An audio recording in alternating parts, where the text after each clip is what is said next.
Les années 1960 furent une décennie de rêves illimités. Les gens croyaient au progrès, à la technologie, à un avenir où tout semblait possible. Des fusées s'envolaient vers la Lune, les couleurs devenaient vives, la musique forte, et l'industrie des boissons était également convaincue de pouvoir embouteiller l'esprit du temps. De nouvelles idées jaillissaient plus vite que n'importe quelle limonade, mais toutes ne rencontrèrent pas le goût du public. Entre tous les classiques légendaires qui ont marqué cette époque, il y avait aussi des boissons que presque personne ne connaît aujourd'hui. Non pas parce qu'elles étaient ennuyeuses, mais parce qu'elles étaient trop audacieuses, trop dangereuses, trop amères ou simplement lancées au mauvais moment. Certaines ont disparu discrètement des rayons, d'autres ont laissé derrière elles des scandales, des poursuites ou des hochements de tête des approbateurs. Toutes racontent une histoire de grands espoirs et d'échecs spectaculaires. Dans cette vidéo, nous vous ramenons à cette époque folle et vous présentons 10 boissons des années 1960, particulièrement connues en Europe, et qui ont pourtant échoué de façon grandiose. Certaines ont perduré pendant des décennies, bien qu'elles aient perdu depuis longtemps. D'autres ont été bannies si rapidement qu'elles sont aujourd'hui presque des légendes. Et certaines avaient simplement un goût inoubliablement mauvais. 1. Tab. Lorsque Coca-Cola a lancé Tab en 1963, la boisson était bien en avance sur son temps. Tab fut l'un des tout premiers Cola Light et s'adressait aux personnes qui voulaient économiser des calories sans renoncer à la sensation d'un cola classique. Le goût était plus léger, le design distinctif, et Tab a en effet trouvé une clientèle fidèle pendant des années, y compris en Europe. Mais c'est précisément là que l'échec silencieux a commencé. Tab n'a jamais été la grande star, mais toujours seulement un produit secondaire. Lorsque Coca-Cola a introduit Diet Coke en 1982, Tab a été lentement mais sûrement évincé. La nouvelle marque était plus moderne, commercialisée plus agressivement et positionnée plus clairement. Tab est resté, mal aimé par sa propre entreprise, mais toujours apprécié par ses fans. Pendant des décennies, la boisson a continué de traîner dans les rayons jusqu'à ce que Coca-Cola coupe définitivement le cordon en 2020. Tab n'a jamais été un échec total au sens classique, mais stratégiquement, c'était une erreur. Cela a montré que même un produit à longue durée de vie peut échouer s'il ne reçoit jamais de réelle priorité. Tab est aujourd'hui moins un succès qu'un avertissement sur la cruauté de la concurrence interne. 2. Bacardi, 151. Le Bacardi 151 n'était pas un rhum ordinaire, mais une déclaration extrême des années 1960. Avec 151 proof, soit plus de 75% d'alcool, cette boisson était réputée pour sa puissance brute. Elle brûlait littéralement. Les barmen l'utilisaient pour les cocktails flambés, les spectacles de feu et les performances d'eau spectaculaires derrière le bar. C'est précisément ce qui a rendu le Bacardi 151 légendaire et en même temps dangereux. Plus le rhum devenait populaire, plus les accidents se multipliaient. Des brûlures, des incendies et des poursuites ont fait que les préoccupations en matière de sécurité sont devenues de plus en plus vives. Ce qui était autrefois un symbole de courage et d'excès a été de plus en plus perçu comme un risque. Pour Bacardi, le produit est devenu plus un fardeau qu'un prestige. En 2016, le Bacardi 151 a disparu discrètement du marché sans grand bruit. Pas d'adieu, pas de campagne, juste le vide dans les rayons. Il ne restait que le mythe d'une boisson trop forte pour son époque. Le Bacardi 151 n'a pas échoué à cause de son goût, mais à cause de la limite de ce que la société et la loi acceptaient encore. 3. Beverly. Lorsque Coca-Cola a introduit Beverly en Italie en 1969, cela devait être quelque chose de totalement nouveau. Pas une boisson gazeuse sucrée, mais un apéritif sans alcool au goût de pamplemousse amer, destiné à être servi avant le repas. L'idée correspondait à la culture culinaire italienne, mais le goût a pris de nombreux consommateurs au dépourvu. Pour la plupart, Beverly était tout simplement trop amer. Ce qui était censé être une alternative adulte et élégante a rapidement été perçu comme un échec choquant. Au lieu du plaisir, il ne restait souvent qu'une grimace après la première gorgée. La boisson n'a trouvé qu'une petite niche et n'a jamais réussi à pénétrer le marché de masse.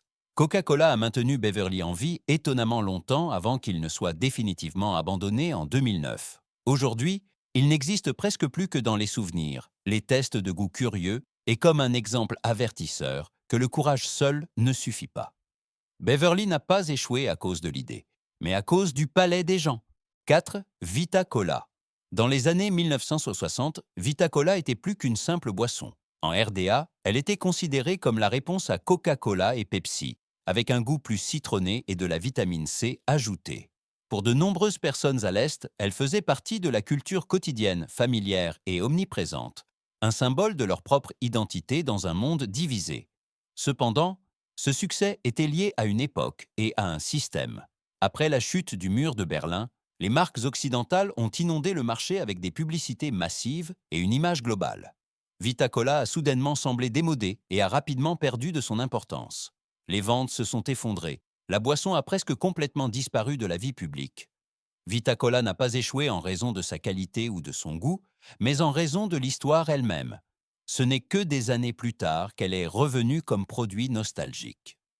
Son déclin montre à quelle vitesse une boisson peut disparaître lorsque le monde qui l'entoure change radicalement. 5. Gablinger's Extra Light Beer. En 1966, la Gablinger Brewing Company a lancé l'une des premières bières hypocaloriques. L'idée était en avance sur son temps. Moins de calories, plus facile à boire. Une bière plus moderne pour les consommateurs soucieux de leur santé.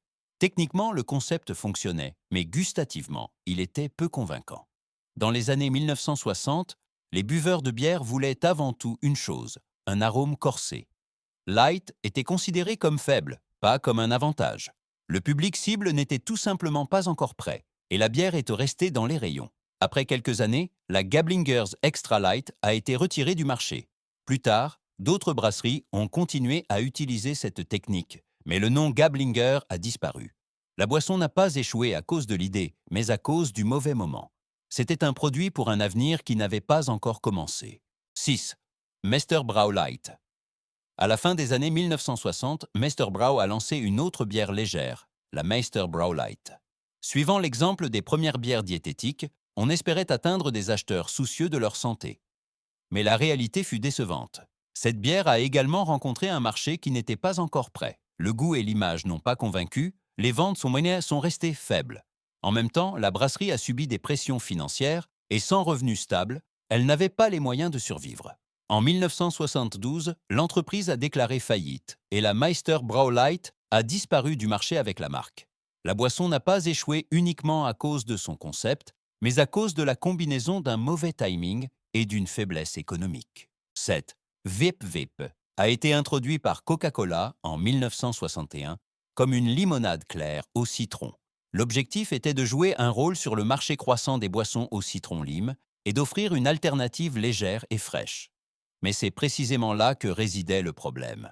V-Up n'avait pas de profil clair. Le goût semblait interchangeable, l'image restait fade, et la boisson n'a pas pu s'imposer face à des concurrents mieux positionnés. Pendant que d'autres marques construisaient des messages clairs, VEP se perdait dans les rayons. Coca-Cola a vite compris que l'énergie pouvait être mieux dirigée vers de nouveaux projets. Dès 1964, VEP a été abandonné et a laissé place à des idées plus réussies comme Sprite. Son échec montre que même un géant de l'entreprise ne peut pas sauver chaque produit s'il ne possède pas sa propre identité. 8. Kick Kick est arrivé sur le marché en 1965 comme une limonade aux agrumes bruyantes et rebelles. Derrière cette boisson se trouvait Royal Crown Cola, avec l'objectif de séduire les jeunes consommateurs à la recherche de quelque chose de sauvage et de non-conformiste. La publicité et le nom promettaient de l'énergie, de la distinction et un goût prononcé. Mais c'est précisément là que Kick a échoué. Le goût était certes intense, mais pas suffisamment unique pour s'imposer face à des concurrents solides comme Mountain Dew. De plus, il manquait la force de distribution et le budget marketing pour rester présent à l'échelle nationale. Kick était resté un produit de niche sans véritable percée. La boisson n'a pas disparu immédiatement, mais a traîné pendant des années jusqu'à ce qu'elle soit finalement discrètement abandonnée. Kick a échoué moins à cause de l'idée qu'à cause de la réalité d'un marché qui laissait peu de place à l'expérimentation. 9. Simba Simba a été lancé en 1969 par Coca-Cola comme une limonade aux agrumes puissantes destinée à un jeune public. La boisson devait paraître bruyante, énergique et rebelle, et rivaliser directement avec Mountain Dew. Gustativement, Simba était intense, mais le véritable préjudice a été causé par le marketing.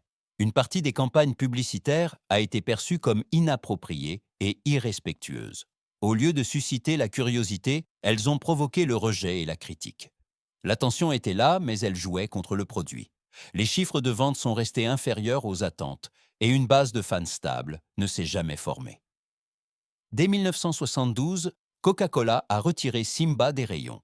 Cet échec montre clairement que même un grand groupe peut échouer si le ton et la cible sont mal évalués. 10. Watney's Red Barrel. Le Watney's Red Barrel était dans les années 1960 un symbole de la culture brassicole britannique moderne. En tant que bière en fût, keg, elle promettait une qualité constante, un temps de service rapide et un goût contemporain. Elle était présente dans de nombreux pubs et était considérée comme un progrès par rapport aux bières traditionnelles en fût. Mais c'est précisément ce progrès qui lui fut fatal. Au fil des ans, le goût des consommateurs a évolué. Les buveurs de bière recherchaient à nouveau du caractère, de la diversité et une profondeur artisanale. Le Red Barrel paraissait de plus en plus plat et industriel. En même temps, la culture des pubs et les structures brassicoles ont changé, ce qui a fait perdre de la pertinence à la bière. Pas à pas, le Watney's Red Barrel a disparu des tireuses. Aujourd'hui, il ne vit plus que dans les souvenirs et les vieilles photos. Son échec montre que la standardisation devient rapidement une impasse dans un monde rempli de nouvelles alternatives. Ces 10 boissons des années 1960 sont plus que de simples produits ratés. Ce sont des instantanés d'une époque où les fabricants étaient plus audacieux que jamais. Certains voulaient être en avance sur leur temps, d'autres essayaient d'imposer des tendances ou sous-estimaient simplement le goût des gens. Mais chacune de ces boissons raconte une histoire d'espoir, de risque et du prix de l'échec. Toutes les expériences n'ont pas survécu, mais ce sont précisément ces échecs qui ont façonné le marché tel que nous le connaissons aujourd'hui.